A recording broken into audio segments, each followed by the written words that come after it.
ओम नमो भगवते वासुदेवाय नमः। अथ 10वां अध्यायः। भागवत के 10 लक्षण।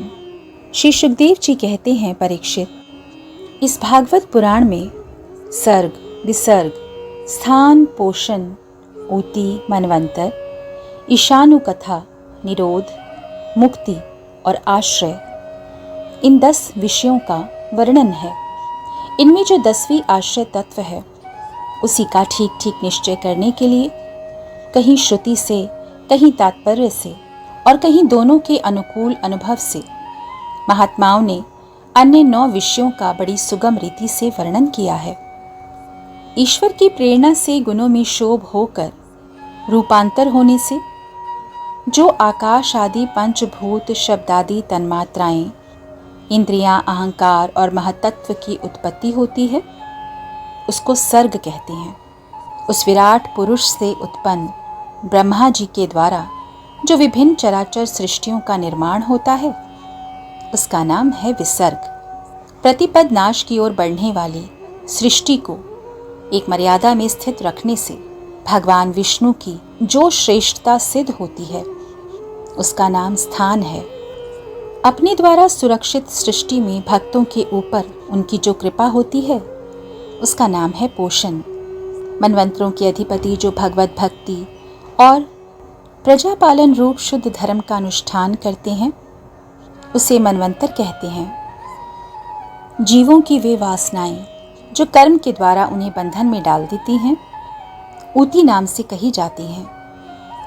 भगवान के विभिन्न अवतारों के और उनके प्रेमी भक्तों के विविध आख्यानों से युक्त गाथाएं ईश कथा हैं। जब भगवान योग निद्रा स्वीकार करके शयन करते हैं, तब इस जीव का अपनी उपाधियों के साथ उनमें लीन हो जाना निरोध है। अज्ञान कल्पित कर्तव्य, भोक्तृत्व आदि अनात्म भाव का परित्याग करके अपने वास्तविक स्वरूप परमात्मा में स्थित होना ही मुक्ति है। परीक्षित, इस चराचर जगत की उत्पत्ति और प्रलय जिस तत्व से प्रकाशित होते हैं, वह परम ब्रह्म ही आश्रय है। शास्त्रों में उसी को परमात्मा कहा गया है। जो नेत्र आदि इंद्रियों का अभिमानी दृष्टा जीव है, वही इंद्रियों के अधिष्ठात्र देवता सूर्य आदि के रूप में भी है। और जो नेत्र गोलक आदि से युक्त दृश्य देह हैं, वही उन दोनों को अलग अलग करता है।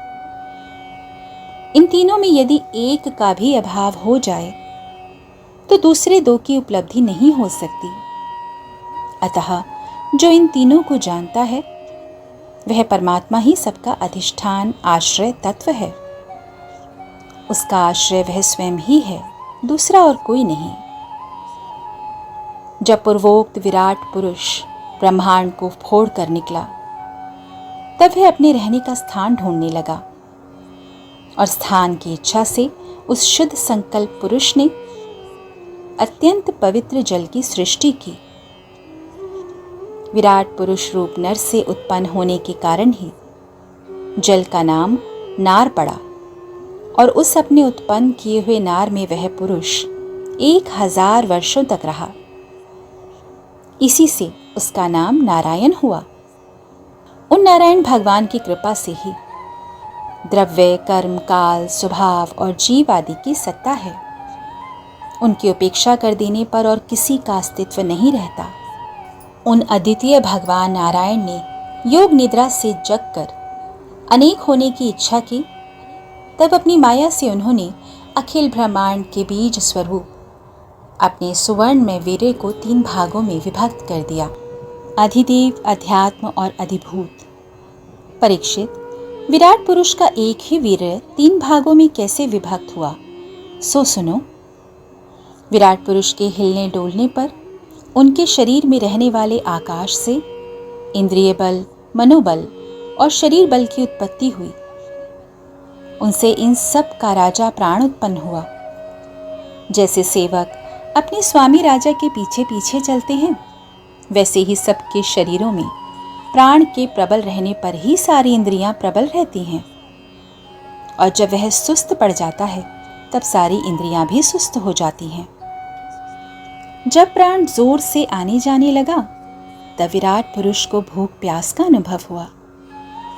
खाने पीने की इच्छा करते ही सबसे पहले उनके शरीर में मुख प्रकट हुआ। मुख से तालु और तालु से रसनेंद्रियां प्रकट हुई। इसके बाद अनेकों प्रकार के रस उत्पन्न हुए जिन्हें रसना ग्रहण करती है। जब उनकी इच्छा बोलने की हुई तब वाक इंद्रिय, उसके अधिष्ठात्र देवता अग्नि और उनका विषय बोलना, ये तीनों प्रकट हुए। इसके बाद बहुत दिनों तक उस जल में ही वे रुके रहे। श्वास के वेग से नासिका छिद्र प्रकट हो गए। जब उन्हें सूंघने की इच्छा हुई तब उनकी नाक ग्रहणेंद्रियां आकर बैठ गईं और उसके देवता गंध को फैलाने वाले वायुदेव प्रकट हुए। पहले उनके शरीर में प्रकाश नहीं था। फिर जब उन्हें अपने को तथा दूसरी वस्तुओं को देखने की इच्छा हुई तब नेत्रों के छिद्र, उनका अधिष्ठाता सूर्य और नेतेंद्रियां प्रकट हो गए। इन्हीं से रूप का गुण ग्रहण होने लगा।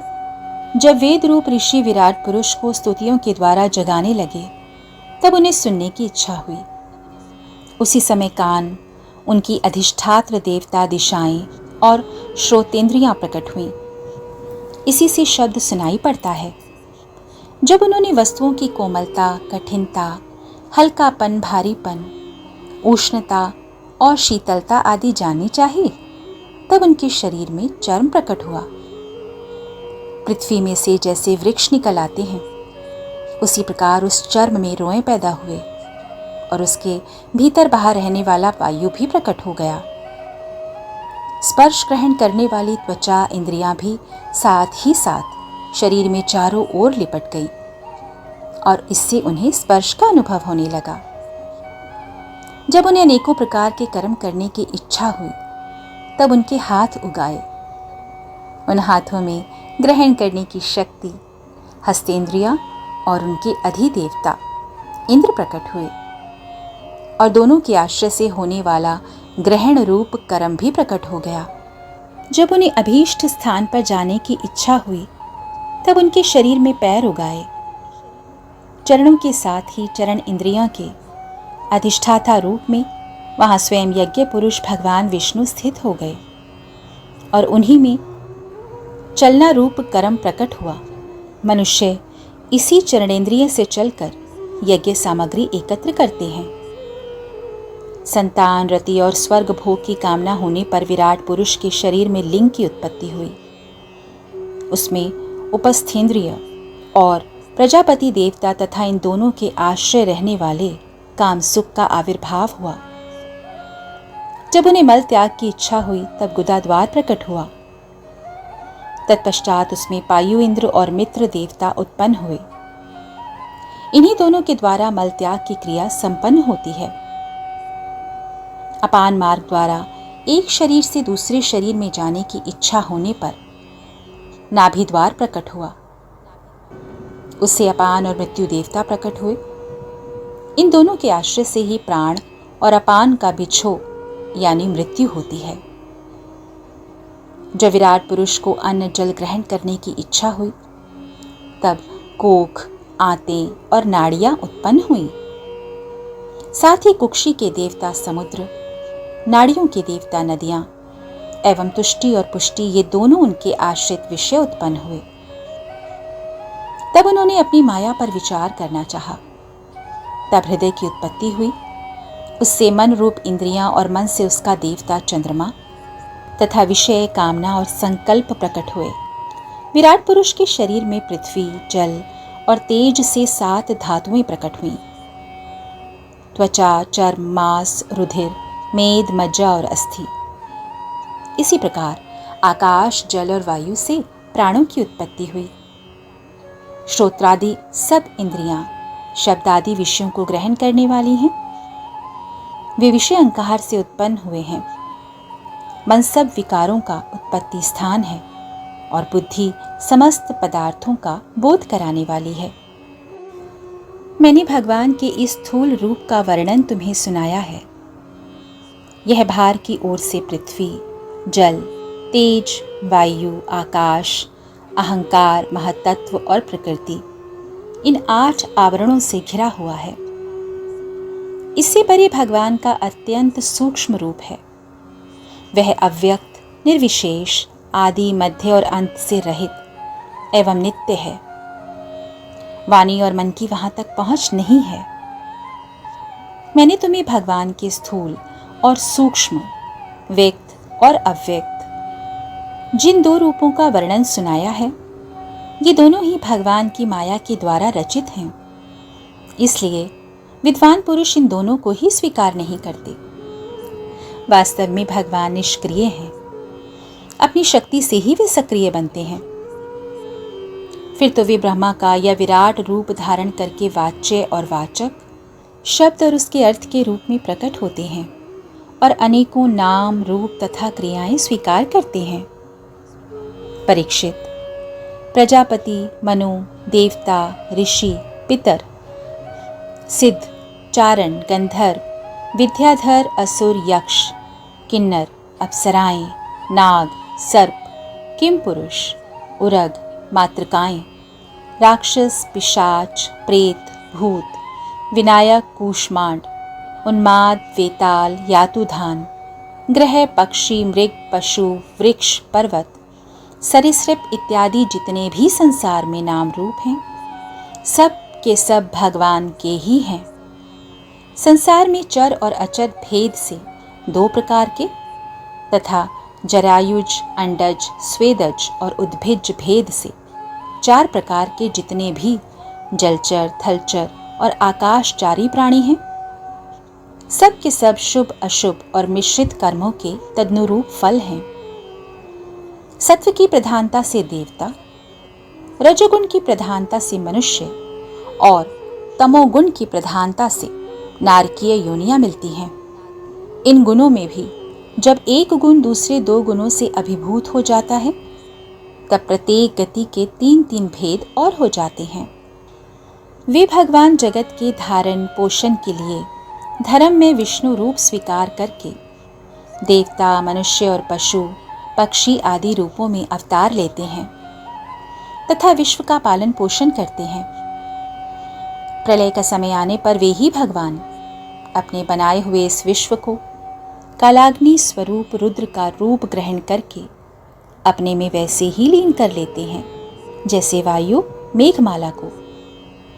परीक्षित, महात्माओं ने अचिंत ऐश्वर्य भगवान का इसी प्रकार वर्णन किया है, परंतु तत्वज्ञानी पुरुषों को केवल इस सृष्टि, पालन और प्रलय करने वाले रूप में ही उनका दर्शन नहीं करना चाहिए, क्योंकि वे तो इससे परे भी हैं।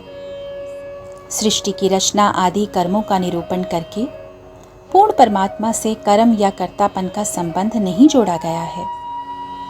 वह तो माया से आरोपित होने के कारण कर्तव्य का निषेध करने के लिए ही है। यह मैंने ब्रह्मा जी के महाकल्प का अवान्तर कल्पों के साथ वर्णन किया है। सब कल्पों में सृष्टि कर्म एक सा ही है।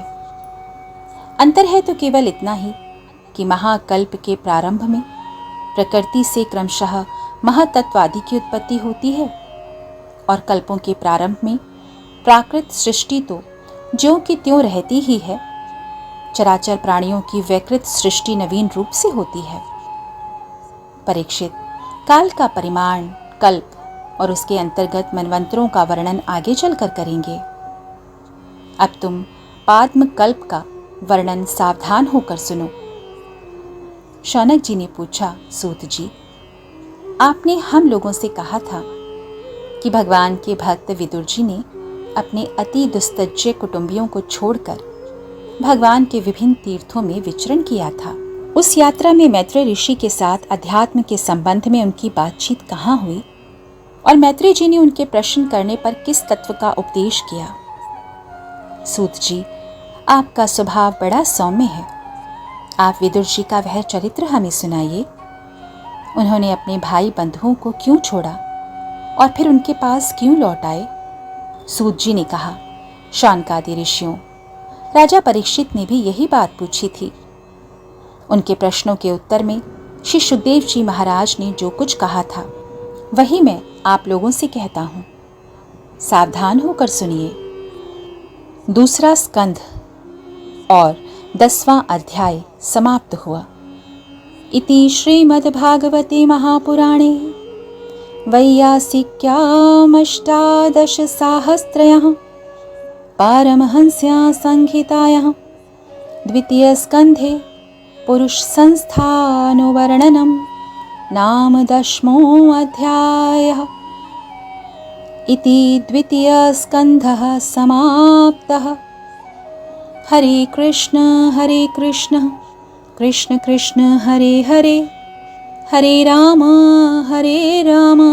राम राम हरे हरे।